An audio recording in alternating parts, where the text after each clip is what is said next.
Alone in a crowd of rugged men, nursing his drink in the far corner of the old post town's only tavern, Kaim. A single man strides in through the tavern door. Massively built, he wears the garb of a warrior. His solid uniform bespeaks a long journey. Fatigue marks his face, but his eyes wear a penetrating gleam, the look of a fighting man on active duty. A hero's return.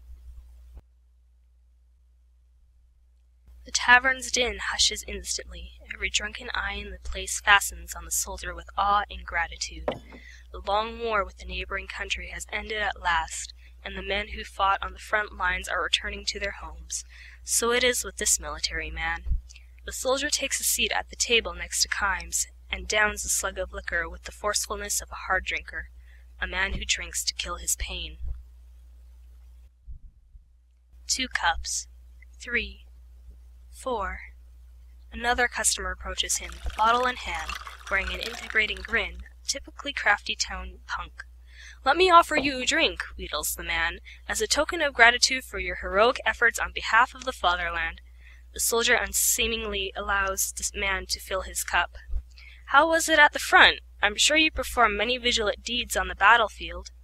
The soldier empties his cup in silence. The punk refills the cup and adopts an ever more fawning smile. "Now that we're friends, how about telling me some war tales? You got such big, strong arms. How many enemy soldiers did you ki—" Without a word, the soldier hurls the contents of his cup into the man's face. The punk flies into a rage and draws his knife. No sooner does it leave its sheath than Kaim's fist sends it flying through the air. Faced with the powerful united front of Kaim and the soldier, the punk runs out, muttering curses. The 2 big men watch him go, then share a faint smile. Kaim doesn't have to speak with the soldier to know that he lives in deep sadness.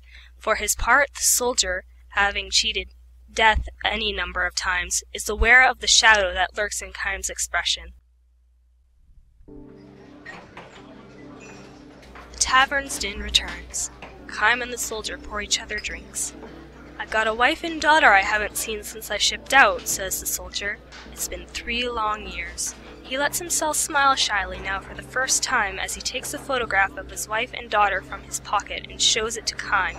The wife, a woman of dewy freshness, the daughter, still very young. "They're the reason I survived. The thought of going home to them alive was all that sustained me in battle."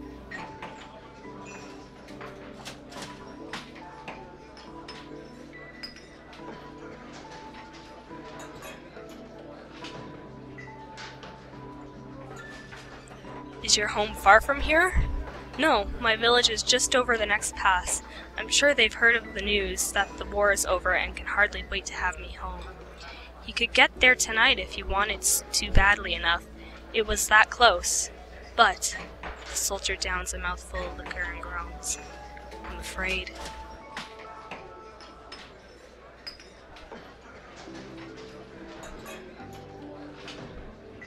"Afraid? Of what?" "I want to see my wife and daughter, but I'm afraid to have to see them. I don't know how many men I've killed these past 3 years. I had no choice. I had to do it to stay alive. If I was going to get back to my family, I had no choice but to kill one enemy soldier after another, and each and every one of those men had families they had left at home. It was the code of war, the soldier's destiny. To stay alive in battle, you had to go on killing men before they could kill you."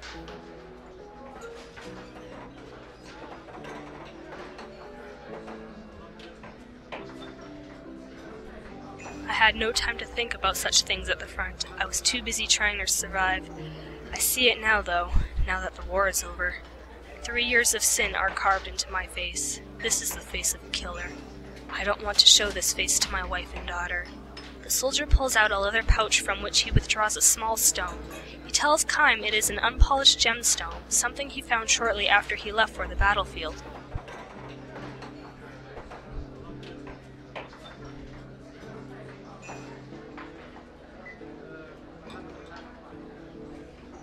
"A gemstone?" Kaim asks, unconvinced. "The stone on the table is a dull black without a hint of the gleam a gem should have. It sparkled when I first found it. I was sure my daughter would love it when I brought it home to her." Gradually, though, the stone lost its gleam and turned cloudy.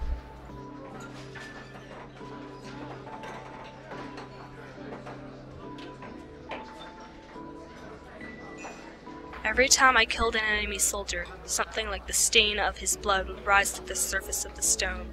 As you can see, it's almost solid black now after 3 years. The stone is stained by the sins I've committed. I call it my sin stone. You don't have to blame yourself so harshly, says Kaim. You had to do it to stay alive. I know that, says the soldier. I know that, but still. Just like me, the men I killed had villages to go home to and families waiting for them there.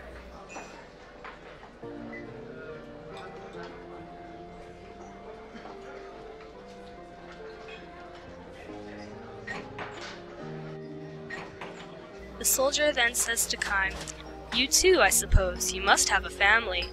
Kaim gives his head a little shake. "Not me," he says. "No family. A home village, at least? I don't have any place to go home to.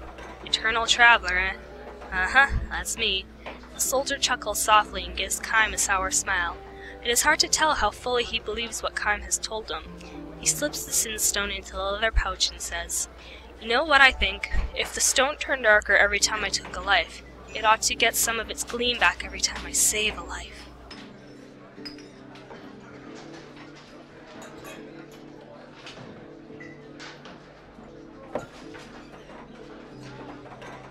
Instead of answering, Kaim drains the last drop of his liquor from his cup and rises from the table.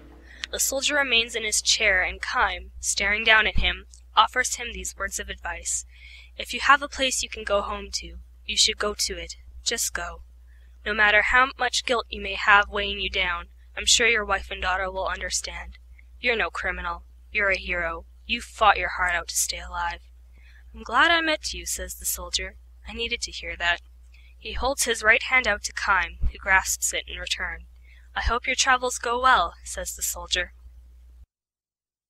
"And your travels will soon be over," says Kaim with a smile, starting for the door. Just then the punk charges at Kaim from behind, wielding a pistol. "Watch out!" bellows the soldier and rushes after Kaim. As Kaim rolls around, the punk takes aim and shouts, "You can't treat me like that, you son of a bitch!" The soldier flies between the two men and takes a bullet in the gut.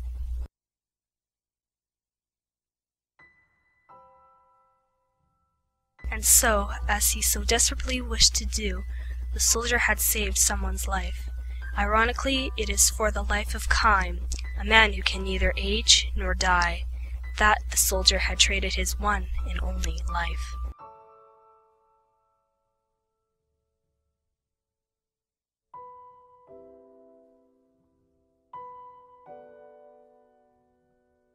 Sprawled on the floor, nearly unconscious, the soldier thrust the leather pouch into Kaim's hand.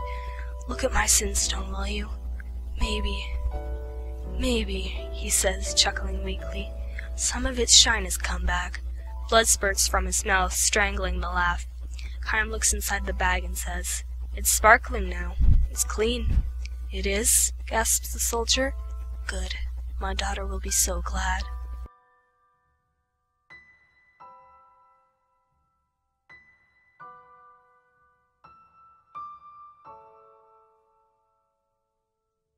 He smiles with satisfaction and holds his hand out for the pouch.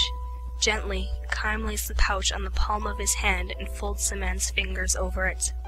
The soldier draws his last breath, and the pouch falls to the floor. The dead man's face wears a peaceful expression.